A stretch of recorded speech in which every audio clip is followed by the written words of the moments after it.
안녕하십니까. 교과서 읽어주는 남자 김영선입니다. 오늘 한국 근현대사 수업 27번째 시간 함께 시작하도록 하겠습니다. 27번째고요. 자, 우리 단원명부터 읽어볼게요. 3. 대단원 일제 식민지 지배와 민족운동의 전개. 6. 중단원 광복을 위한 노력. 2. 소단원 광복을 준비하는 움직임. 교과서는 228에서 235쪽 쭉 가도록 하겠고요. 지난 시간에 우리가 1930년대 만주와 그리고 중국 관내에서의 민족운동 또는 민족 통일전선 뭐 이런 얘기를 했는데요. 대단히 복잡한 부분이니까 여러분들 꼭 한번 복습 많이 하시길 바라겠습니다. 자, 학습목표 보시면요. 한국 광복군과 조선 의용군의 항일투쟁 활동을 설명할 수 있다라고 나와 있는데요. 자, 한국 광복군은 그렇죠. 대한민국 임시정부 군대고요. 이거는 어디에 있냐면 충칭에 있었습니다. 충칭. 자, 조선 의용군은요. 무슨 어떤 단체의 군부대였냐면 그렇죠. 조선 독립동맹. 김두봉이 이끄는 조선 독립동맹의 부대였습니다. 이것은 연안 또는 중국말로 예난이라는 곳에 있었습니다. 예난. 여기도 예난이라고 써볼게요. 연안입니다. 예난. 그러니까 그 중국 관내에 조금 성격이 다른 그런 독립운동 단체가 양쪽에 있었다는 거죠. 하나는 충칭에, 하나는 예난에. 자, 두 번째 가볼게요. 주요 독립운동 세력이 제시한 건국 강령을 통해 신국가 건설 방향을 말할 수 있다.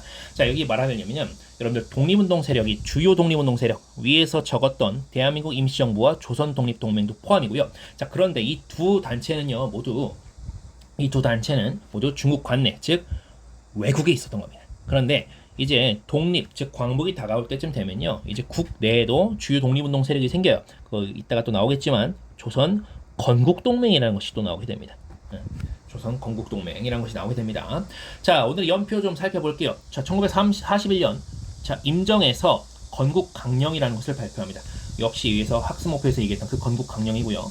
또 가볼게요. 자, 42년도 그렇죠. 김두봉이 만들었던 그 조선 독립동맹 그리고 군부대는 그렇죠. 조선 의용군이죠.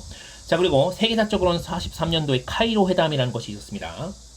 43년 거의 말에 있었고요. 자, 44년도에는 조선 건국동맹, 선생님 방금 말했던 국내에 만들어진 독립운동 단체였습니다. 주요한 단체였고요. 그리고 45년도에 8.15 광복이 있었고요. 자, 오늘의 용어 하나씩 볼게요.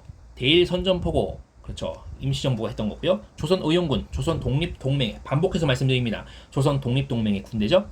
조선건국동맹, 또 나왔어요. 국내에 있던 1944년에 차려진 그런 독립운동 단체고요. 카이로 회담, 43년 말에 있었던 제2차 세계대전 참전, 즉 연합국들 간의 그 회의였습니다. 그리고 삼균주의 처음으로 지금 나왔어요. 삼균주의 이따가 나올 건데요. 상당히 친숙한 인물이 나올 겁니다. 그리고 건국 강령까지 같이 연결해 볼 건데요. 이 두 가지는 서로 연결이 좀 되는 면이 있거든요. 특히 대한민국 임시정부가 내민 건국 강령이 바로 이 삼균주의와 깊은 관련이 있습니다. 중요하니까 꼭 체크해 두시기 바라겠습니다. 자, 먼저 볼게요. 국외에서의 활약이라고 되어 있고요. 한국 광복군 그리고 조선 의용군 이렇게 써놨는데 모두 군대죠. 자, 근데 우리가 알아둘 거는요. 한국 광복군이 바로 대한민국 임시정부와 그리고 조선 의용군은 조선 독립동맹과 같이 연관이 있다는 점 꼭 기억을 해주시면 좋겠습니다. 자, 대한민국 임시정부는요. 1941년도에 큰 전쟁이 하나 발발하는데 그렇죠. 일본이 이제 미국의 심기를 건드리게 되면서 태평양 전쟁 또는 아시아 태평양 전쟁이라는 것이 발발하게 되었죠. 그래서 이 임시정부가 연합국 편에 서서 일본에 이제 선전포고를 하게 됩니다. 대일 선전포고. 일본에 대해서 전쟁 전에 포고하는 거죠. 나 너희랑 싸우겠다 라고 하는 것이었고요. 그리고 나서 당연히 연합군과 합동작전을 전개하게 되는데, 자, 그걸 실제로 전개하는 건 누구겠어요? 당연히 군대죠. 즉 대한민국 임시정부의 군대인 대한광복군이 되겠습니다.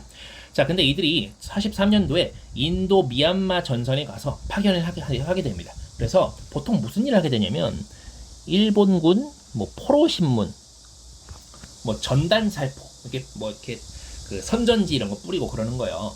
그리고 정보 수집 뭐 이런 활동을 하게 됩니다.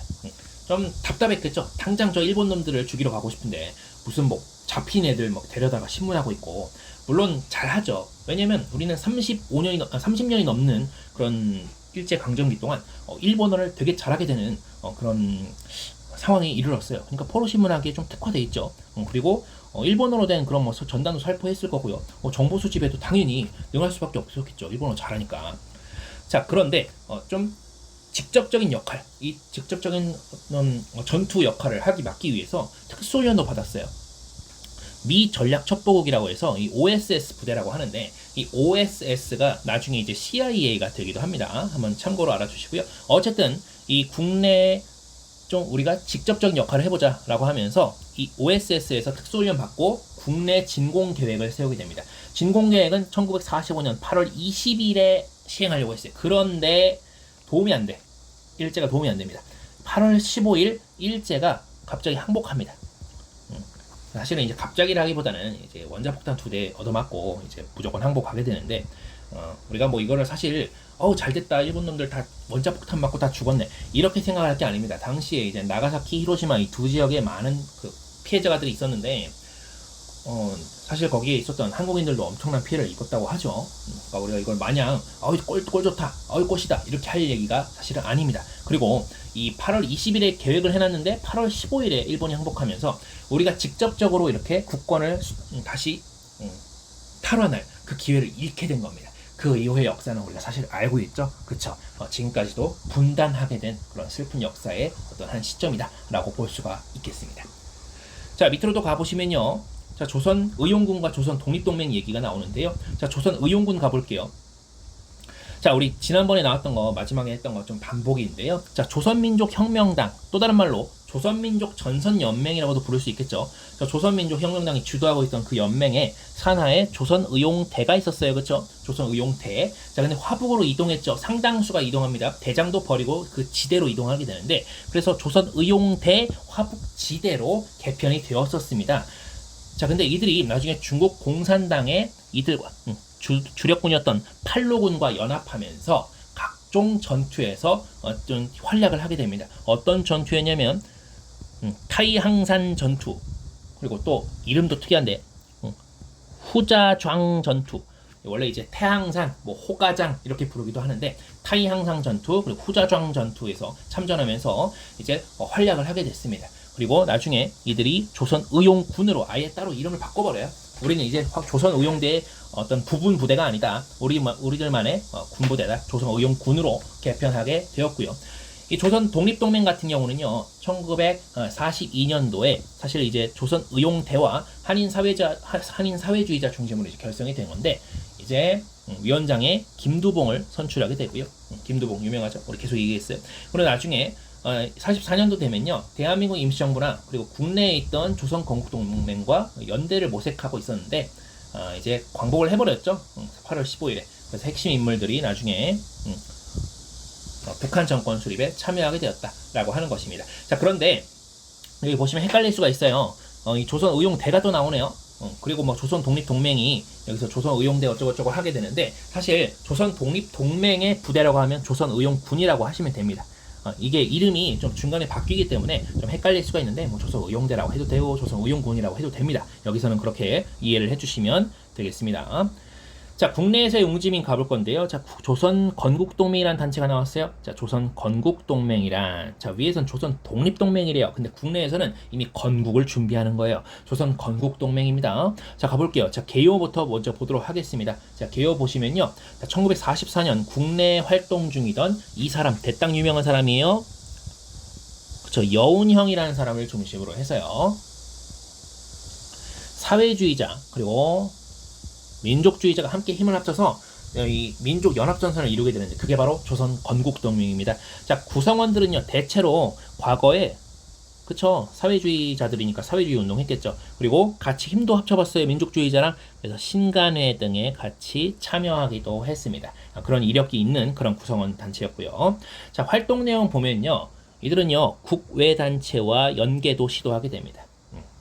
그래서 충칭에 있는 대한민국 임시정부 연락 시도했고요. 그리고 이 예난에 있는 조선 독립동맹과 연계에 성공하기도 했습니다. 자, 그리고 이런 어떤 활동했냐면, 징용 끌려가거나 징병 끌려가는 피해자들 있잖아요. 피해자들 구출하기도 하고, 공출로 이 수탈당한 물건이나 식량을 다시 탈취해 오기도 했습니다. 이 조선 건국동맹 이런 활동들을 했고요. 자, 승리예강입니다. 승리예강. 자, 건국강령. 자, 무슨 말이냐면, 일본이 중일전쟁 37년에 일으켰죠. 그리고 아시아 태평양 전쟁, 다른 말로 태평양 전쟁 41년도에 일으켰죠. 즉 중국과 일본, 그리고 미국과 일본. 일본은 세상에서 가장 돈이 많은 나라, 세상에서 가장 인구가 많은 나라와 동시에 전쟁을 치르고 있어요.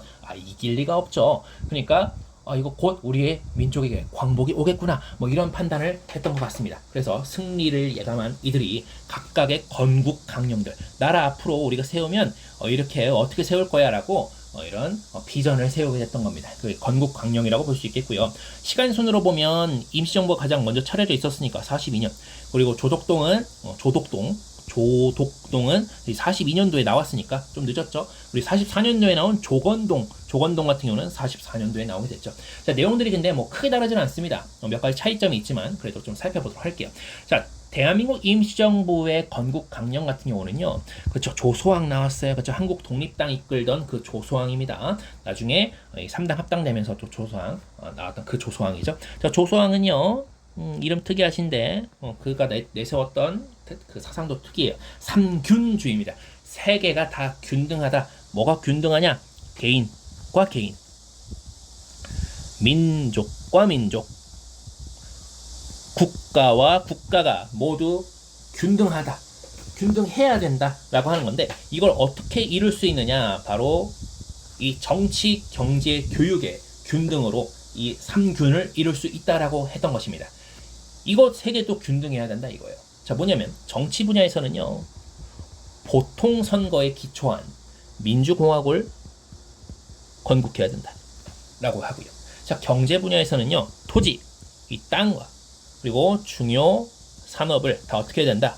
그렇죠, 나라가 갖고 있어야 된다. 국유화를 해야 된다라고 했습니다. 국유화. 자, 그리고 교육 같은 경우는요, 무상교육, 누구나 돈이 없어도 교육받을 수 있게 된다. 무상교육을 실시해야 된다라고 해서 이 세 가지의 균등을 주장한 것, 이 건국 강령에 같이 들어가 있고요. 이런 나라를 세우겠다. 정치, 경제, 교육적으로 말이다. 이렇게 얘기한 거고요. 자, 그러면 조독동, 조선 독립동맹은 뭔 얘기했냐? 일단 기초 사상이 이거예요. 우리는 독립을 위한 하나의 지방단체다. 라고 얘기를 합니다. 자, 그리고 정치적으로 뭐 얘기하냐면 이들도 비슷해요. 역시 보통선거 얘기합니다. 보통선거 얘기하고요. 그리고 국민 기본권 확보해야 된다. 그리고 조금 특이한 면인데 남녀 평등을 명시합니다. 남녀 간의 성별 간의 평등이 있어야 된다. 자, 그리고 이 경제 부분에서는요, 위에는 또 비슷해요. 그 임정권과 비슷합니다. 대기업을 국유화해야 되고요. 그리고 토지도 분배해야 된다라고 얘기합니다. 차이가 없네요. 그렇죠? 거의 없어요. 그리고 교육에서도 의무 교육을 실시해야 된다. 의무 교육과 무상 교육은 뭐 엄밀히 말하면 의미가 좀 다르긴 하죠. 하나는 공짜 교육 하자는 거고, 하나는 교육을 의무적으로 받게 하자는 얘기인데, 어쨌든 간에 뭐 비슷비슷한 얘기를 한다고 좀 볼 수가 있겠습니다. 자, 그리고 다음으로 끝으로 이제 조건동인데요. 조선 건국동맹의 건국강령 원칙은요, 이들은요, 민주주의 원칙을 기초로 해서 노동의 대중 해방을 목표합니다. 노동 대중 해방입니다. 여기서 노는 노동자, 그리고 농은 농민입니다. 대중 해방을 목표로 한, 약간 그 사회주의적 색채가 좀 강하죠. 이 여운형 선생도 약간 중도 좌파 이쪽으로 좀 분류가 됩니다. 자, 그럼 그때 세계는 어떤 일이 있었느냐 볼 건데요. 자, 보시면 카이로, 얄타, 포츠담 회담이 있었습니다. 순서대로 카, 얄, 포 이렇게 줄이기도 하는데요. 자, 각각 회담이 있었어요. 카이로, 얄타, 포츠담 회담의 주요 내용은 하고 나와 있습니다. 순서 한번 보실 건데요. 아까 선생님이 카이로 회담 얘기를 한번 이렇게 위에서 했었죠. 뭐 연표에도 있고 주요 핵심 용어에도 있었습니다. 43년 말에 있었는데 참가국을 좀 볼게요. 자, 미국, 영국은 늘 있어요. 미국, 영국 늘 있는데 누가 여기서 끼어들었냐? 중국입니다. 그래서 이 중국에 있던 이 장제스, 중국 국민당의 대빵이었죠. 이 장제스가 가서 이제 한국이 독립을 해야 되지 않겠느냐 이런 얘기를 좀 해줬다라고 해요. 물론 그렇게 얘기하기까지는 이 한국 독립운동가들이 계속해서 이 중국 국민당에 어필을 한 거죠. 우리 좀 독립시켜달라. 우리 좀 독립시켜달라. 계속 얘기하니까 이 한국 독립군들이 같이 중일전쟁에서 막 목숨 걸고 싸웠잖아요. 이 장제스 입장에서도 이들을 무시할 수 없었겠죠. 한국인들을 무시할 수 없었을 거예요. 그러다 보니까 이 중요한 회담 가갖고 한국의 독립, 한국인의 자유와 독립을 보장하자라고 하는 카이로 회담, 카이로 선언을 이끌어내게 됩니다. 자, 그리고 그 이후에 이제 45년 2월이 되면요, 얄타라는 지역에서, 이 소련에서 했던 건데, 소련의 얄타 지역에서, 그래서 소련이 끼어들어요. 소련이 이제 얘기가 나오게 되는데, 여기서는 사실 뭐 한국의 뭐 그런 얘기가 나오진 않았어요. 다만 전후에 국제 문제 처리를 어떻게 할 것인가, 뭐 이런 얘기를 하게 됐는데, 나중에 이제 포츠담이라는 곳에 모이게 됩니다. 자, 포츠담에서는요, 45년 7월 거의 이제 이 전쟁이 끝날 때가 됐어요. 이때 미국, 영국, 소련이 또 모여서 얘기하게 되는데, 이 뭔 얘기하냐? 카이로 회담의 모든 조항을 이행할 것을 재확인했다라고 합니다.